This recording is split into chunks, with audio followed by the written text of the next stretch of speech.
আগের দিন আমরা নোটিশ করেছি, তাই না? আগের দিন নোটিশের আমরা কি করেছিলাম?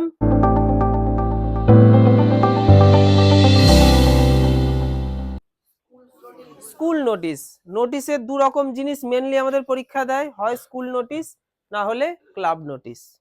স্কুল নোটিশের মধ্যে বিভিন্ন অনুষ্ঠান থাকে, ক্লাব নোটিশের মধ্যেও বিভিন্ন অনুষ্ঠান থাকে।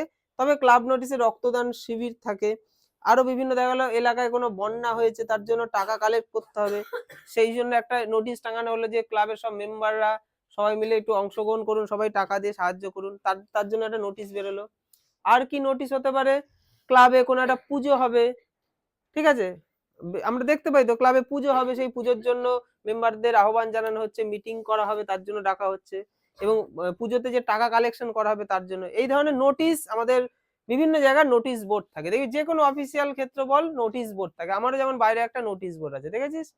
কিন্তু আমি এই অফিসিয়াল ওয়েতে নোটিশ বোর্ডে লিখি না, আগামী দিনে অফিসিয়াল হিসেবে এই নোটিশ বোর্ডে থাকবে। তো নোটিশ বোর্ডে কিন্তু অফিসিয়াল জায়গাটাই থাকে। আমরা আজকে যেটা দেখবো ক্লাব নোটিশ। তাহলে ক্লাব নোটিশ যখন আমাদের দেবে, আমাদের এখানে প্রশ্ন নেই, তোমাদেরকে একটা প্রশ্ন দিয়ে দেবে যে কোন একটা ক্লাবের নাম উল্লেখ করে দিতে পারে এবং বলে দিতে পারে এই ক্লাবে এই জিনিসটা হবে। এটা তো আমাদের ফরম্যাট, আমরা তো জানি, এটা মুখস্থ করব এবং এর সাথে আমরা বুঝে অবশ্যই মুখস্থ করব, এবং আমাদের যে টপিকটা দেবে ওই টপিকের সাথে নিজস্বতা চাই। সেটা কোন জায়গাটা কি করব সেটা আমি বলে দিচ্ছি।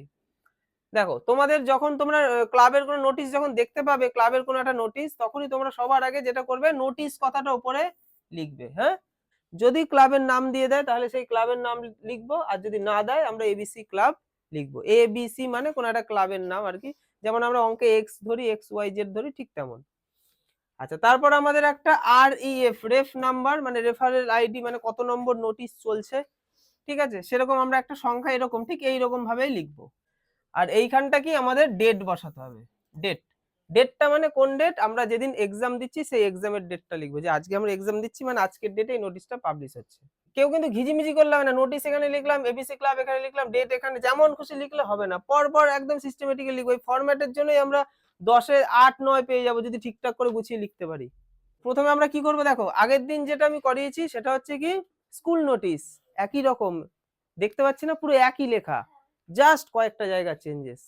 তাহলে ওই একটা যদি আমরা ভালো করে মুখস্থ করতে পারি, দুটো আমাদের রেডি হয়ে গেল। All the members of our club are hereby inform that we are going to organise, এই লাইনটা আমরা ওখানেও পেয়েছি, শুধু চেঞ্জেস কি হয়েছে, আওয়ার ক্লাব, ওখানে কি ছিল our school. All the members, এই যে মেম্বার্স এর জায়গা ওখানে ছিল স্টুডেন্টস, তাই না? আমাদের এখানে দ্য মেম্বার্স, ওখানে দ্য স্টুডেন্টস, ব্যাস এই দুটো চেঞ্জেস।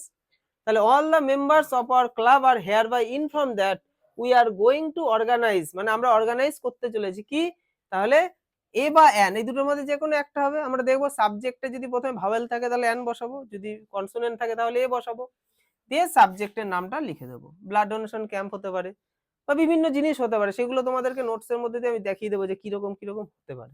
আচ্ছা, তারপরে কি দেবো, আমাদের এখানে একটা ডেট দরকার, তাই না?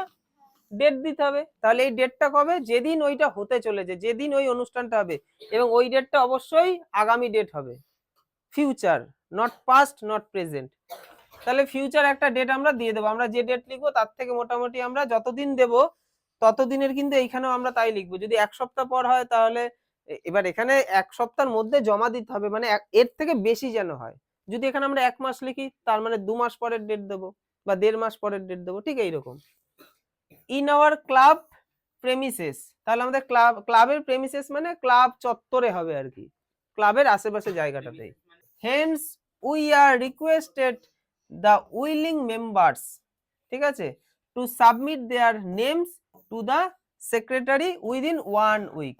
তাহলে 1 সপ্তাহের মধ্যে যারা চাইছে তারা তাদের নাম যেন নথিভুক্ত করে সেক্রেটারির কাছে গিয়ে, ক্লাবের যে সেক্রেটারি তার কাছে গিয়ে।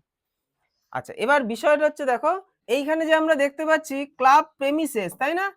আচ্ছা, তারপরে এইখানটাতে তুমি কিছু লাইন অ্যাড করতে পারো, যে আমরা যে এইটুকু লিখবো এমনটা নয়। এবার এইখানে দুটো লাইন তুমি ওই অনুষ্ঠান সম্পর্কিত দুটো লাইন লিখে দেবে। স্কুল নোটিশের ক্ষেত্রেও তাই, ওই লাইন দুটো ওরম ভাবে তো হয় না, ওটা তো ওই সাবজেক্টের উপর ডিপেন্ড করছে লাইন দুটো কেমন হবে।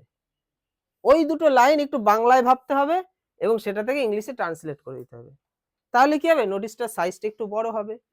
হলো, ঠিক তারপরে আমরা লিখবো আমরা প্যারা চেঞ্জ করবো না কিন্তু, তারপরে আমরা লিখবো হেন্স উই আর রিকোয়েস্টেড, তারপরে আমরা রিকোয়েস্ট জানাচ্ছি দ্য উইলিং মেম্বার যাদের মধ্যে ইচ্ছা রয়েছে, যে মেম্বারগুলো চায় আর কি এটার সাথে যুক্ত হতে, টু সাবমিট দেয়ার নেমস, মানে তাদের নাম সাবমিট করা মানে নথিভুক্ত করার জন্য বলা আছে, টু দা সেক্রেটারির কাছে কতদিনের মধ্যে, উইদিন 1 উইক 1 মান্থ, যা খুশি তাই হতে পারে।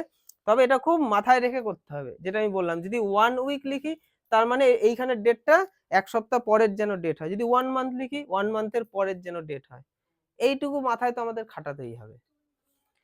আচ্ছা, তারপর দেখো ফর এনি ফার্দার ইনফরমেশন, যদি আরো কিছু এই বিষয়ে জানতে হয়, regarding this you are requested to contact to the undersigned, তাহলে সেই অনুযায়ী তোমরা যোগাযোগ করবে। আন্ডারসাইন মানে নিচে এখানে যার নাম লেখা থাকবে, মানে সেক্রেটারি বা যার নাম এখানে লেখা থাকবে তার সাথে যোগাযোগ করে বাদ বাকি বিষয় সব জেনে নিতে হবে। তারপরে দেখো এই দুটো লাইন কিন্তু ভীষণ ইম্পর্টেন্ট, এবং এই দুটো লাইন একদম মুখস্থ রাখতে হবে। এই দুটো লাইন আমরা সব জায়গায় লিখতে পারি, দুটো তো লাইন নয়, একটা লাইন। এটা স্কুল নোটিশ, ক্লাব নোটিশ সব জায়গাতেই এই লাইনটাও কিন্তু তোমার একটা নাম্বার বাড়িয়ে দিতে সাহায্য করবে। Your whole hearted cooperation in this programme would be greatly appreciated by us. Secretary বলে এখানে আমরা সেই নামটা লিখে দেবো, হ্যাঁ নিজের নাম লিখে দেবো, তুমি সেক্রেটারি, কারণ তুমি নোটিশ লিখছো, তুমি ক্লাবের সেক্রেটারি।